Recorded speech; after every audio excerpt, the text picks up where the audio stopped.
Imagine for a moment that you're never truly alone, even when you feel completely by yourself. What if I told you that something, a presence with no form, no face, no voice, has been walking beside you for a long time? Something you can't see, but feels every thought you have. Something you can't hear, but feeds on the quiet energy of your deepest emotions. And what if I told you there are beings that drain your energy like it's water?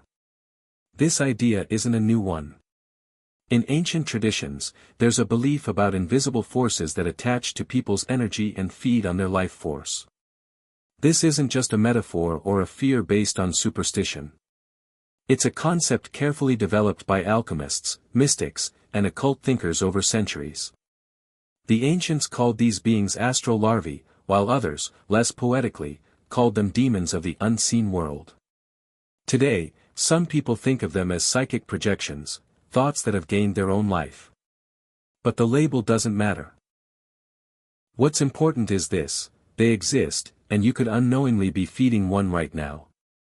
Have you ever felt tired for no reason, a fatigue that even sleep can't seem to fix? Have you noticed your mood suddenly drop without any explanation? Or have you had dark thoughts that seem to come from somewhere inside you, somewhere you don't recognize? These are signs that many people overlook or dismiss as mental health issues.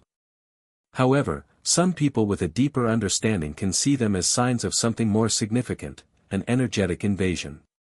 This video isn't meant to scare you, but to bring awareness, because knowledge is the light that helps dispel darkness. We'll take a deep dive into what these energy parasites are, how they work, how they show up, and most importantly, how to free yourself from their hold. We'll look into ancient teachings, warnings from alchemists like Paracelsus, and stories from clairvoyants who have seen this hidden world where emotions take form as hungry entities. Get ready for a revealing journey, one that can be unsettling at times. Because, sometimes, to take back your light, you have to face directly what's been taking it from you. Long before modern science began explaining human behavior with neurotransmitters and clinical labels, ancient wisdom already warned of invisible invaders. The old cultures didn't need to see them with their eyes to know they existed. They felt them, sensed them, and observed their effects. Through stories, myths, and symbols, they passed down clues about these energy forms, beings that don't live or die in the physical world, but still impact the human soul. For example, in ancient Egypt, the concepts of the Ka and the Ba referred to different parts of a person's being. The Ka was seen as an energetic double, vulnerable to outside forces. It was believed that if the Ka weakened, the body would get sick, and the spirit would lose its way. This wasn't just seen as a loss of energy, but as an invasion from external forces, beings that attached to the human energy field. The Gnostics, too, spoke of the archons, entities from the astral realm that manipulate human thoughts and emotions to feed off their suffering. These weren't just metaphors for mental health, but actual beings that could be perceived by those with inner sight or gnosis. They warned that the human soul could be taken by these entities if it wasn't vigilant. Self-awareness was the only defense against their influence. In the Vedic tradition, the Upanishads and advanced yogis described asuras, entities that blocked a person's spiritual growth, especially when their prana or life force was out of balance. They believed that prana flows through channels called nadis, and where there's blockage, it creates a place where parasitic forces can thrive. That's why many of these teachings focus on purifying the body and mind before trying to reach spiritual heights. Western Esotericism, from Paracelsus to Franz Bardon, also speaks of astral larvae, beings that form from obsessive thoughts, unresolved emotions, or addictions. These entities grow semi-independent, attaching themselves to the human energy field, especially when a person is stuck in fear, anger, or chronic sadness. Bardon wrote that by allowing destructive thoughts to take over, a person weakens their own energy shield and becomes a host for these lower-level beings. Even in mystical Christianity and Sufism, although with different terminology, there is mention of dark spiritual forces that lack a physical form but still have intent. The idea of unclean spirits or jinn can also be viewed as a classic example of energetic parasites. These are not external forces in the traditional sense, but rather triggers that activate when the spiritual field is weakened or when the ego completely dominates the inner self. The underlying philosophy of all these teachings shares one common truth: humans do not simply inhabit their bodies. We are multidimensional beings, and our energy field is like a battleground where every thought and emotion quietly engages in a silent battle. These entities don't force their way in, they slip through the cracks in our unconscious mind, through unhealed traumas, and through emotions we refuse to process and transform. That's why all traditions emphasize the importance of awakening consciousness as a protective shield. It is not enough to cleanse the physical body. We must guard our inner world with an awakened and constant awareness, because the shadows that most affect us don't come from the outside, but from within. Only when we turn on the light do these shadows lose their power to feed off us. Not all thieves wear masks or break in through the door. Some enter quietly through the gaps in our energy field, disguised as persistent thoughts, lingering emotions, and harmful habits that gradually destroy us. Energy parasites don't show up as monstrous, visible figures. Their methods are subtler, more clever. They blend into our being, posing as part of who we are, but they are not. To understand how these beings operate, we first need to realize that the human body is not limited to the skin. Our biology is connected to an electromagnetic field, often called the aura or energy body. This field functions as both a protective membrane and an antenna, absorbing, emitting, and resonating with the surrounding energies.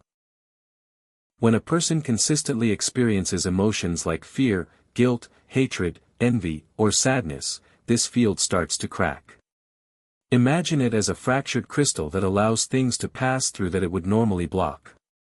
These weak points are where energy parasites find their chance to attach themselves. They don't attach randomly, they seek vibrational resonance. If your mind is filled with victim-like thoughts, you'll attract entities that thrive on that specific frequency. These entities don't possess you like in a horror movie, but they subtly influence your choices, replaying the same mental loops. The loop of, "I can't, no one understands me, I don't deserve it," becomes their nourishment. Every thought, every emotion, is energy, and this energy can be absorbed. Picture these entities like astral remeras, tiny creatures that attach to your energy field and slowly drain your vitality. At first, you barely notice it, but over time, you start feeling more exhausted, confused, and disconnected from yourself. Your motivation wanes, dark thoughts creep in, and everything seems to happen without a clear reason. The enemy, if there is one, often shows up disguised as your own inner voice. An energy parasite can also show itself through addictions. Whether it's an addiction to sugar, drama, toxic relationships, or electronics, every addiction creates a closed loop of energy that keeps repeating. This constant, untransformed energy becomes perfect ground for these entities to thrive. What's more troubling is that many of these parasites cause their hosts to protect them. How? By instilling a fear of letting them go. What would you do if you realized that some of the emotions you thought were yours were actually whispers from something feeding on you? Not everyone is willing to look within because doing so requires courage, and severing these ties calls for a strong, awakened will. It's no coincidence that ancient purification rituals, from herbal baths to sacred fires, included dances, chants, and deep breathing. These were not just decorative, they were spiritual practices designed to shift energy, close open portals, and drive out entities that hid within the folds of the soul. The good news is that these parasites are not invincible, but they cannot be eliminated by external methods alone. They must be confronted with awareness, and that's where the real work begins, recognizing our own patterns and choosing to live with clarity, not out of habit. Because only those who truly understand their shadows can bring light to them from the center of their soul. Energy parasites don't just drain our vitality, they also act as connections to parallel realities where density dominates. In these realms, consciousness is clouded, the will is weak, and the soul feels fragmented. To understand this, we must look beyond the physical world and realize that the energy we emit not only attracts, but also aligns with specific dimensions of existence. Every strong and prolonged emotion, if not transformed, becomes a key that opens doors. Take hatred, For instance, it not only poisons the energy body, but it also tunes our frequency to realms where conflict, bitterness, and suffering are commonplace. And when a person consistently vibrates at these levels, they become more vulnerable to external influences, unseen to the human eye but detectable by the soul. Ancient sages didn't speak of these influences as myths or metaphors. To them, they were as real as the sun or the earth. Various cultures, such as the Toltec, Egyptian, or Hindu, recognized the presence of entities that roamed human energy fields, waiting for a fracture, a gap, or emotional neglect. These entities were sometimes described as hungry, wandering, or adhesive. They don't have a clear form, but they have a constant need for vibrational nourishment. An even more unsettling aspect is that these parasites can merge with our emotional memory field. When someone experiences deep trauma, like abandonment, abuse, loss, or humiliation, and doesn't heal, it leaves an echo, an unresolved frequency that becomes an anchor for these entities. Over time, this emotion doesn't just persist, it grows stronger, and the person, unknowingly, finds themselves reliving the same painful, rejected, or empty narrative over and over. This loop is kept alive by these unseen presences, but it also involves something deeper, unconscious consent.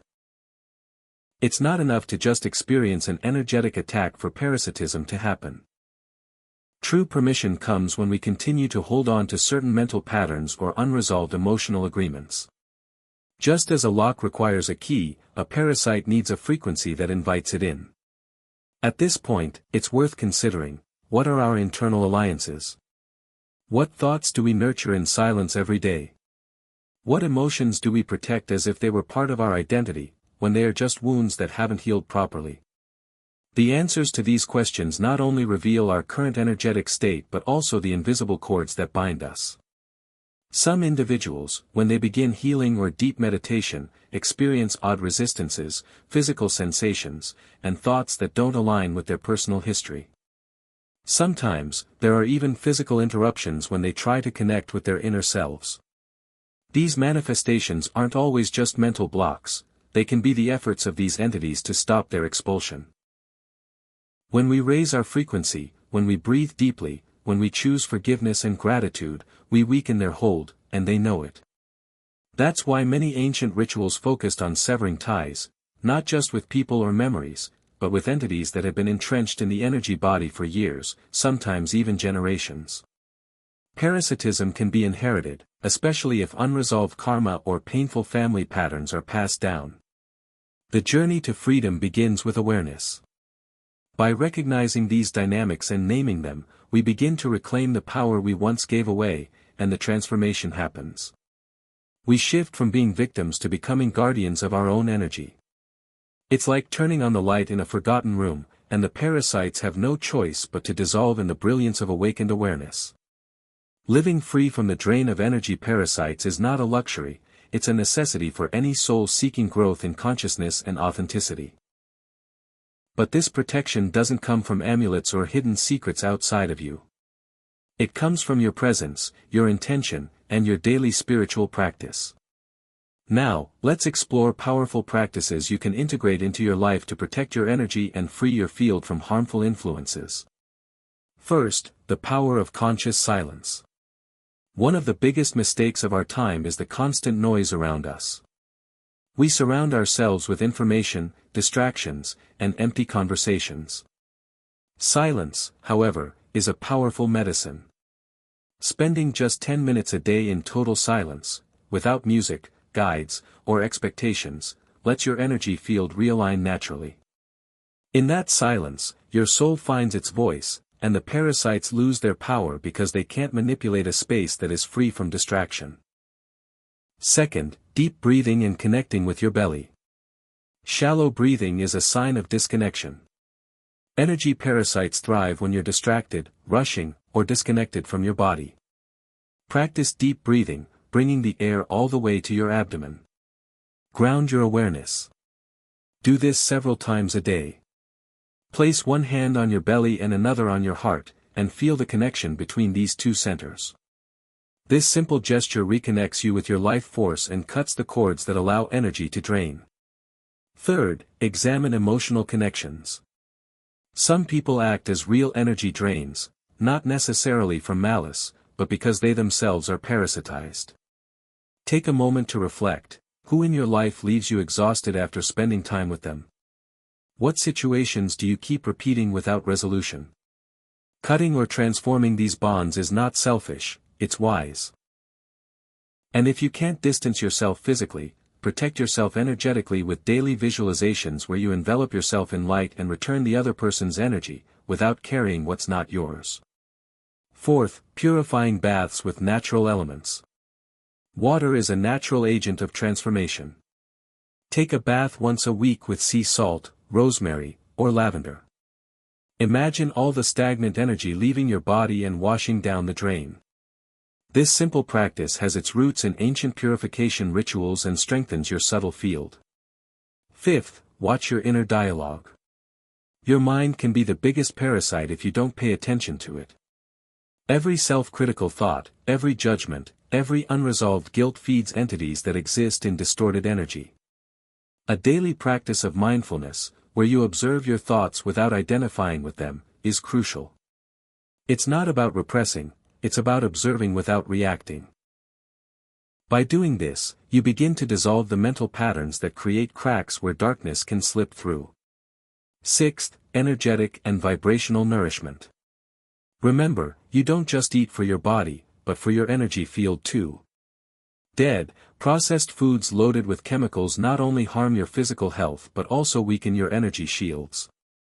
Choose fresh, living foods that have absorbed sunlight and the earth. Bless each meal. This act of awareness transforms the ordinary into the sacred, and no dark entity can settle where there is constant light. Shielding yourself is not about living in fear, it's about embracing your power. Power is nurtured every day, with every breath, with every thought. Let each of your actions be in agreement with your soul, a quiet declaration that says, I am in control here. This energy is sacred, and no one can take it without my permission.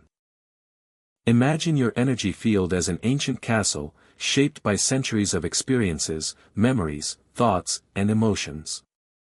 Inside it lies your most sacred self, your essence, your divine spark, the light that never fades. However, this castle is not indestructible.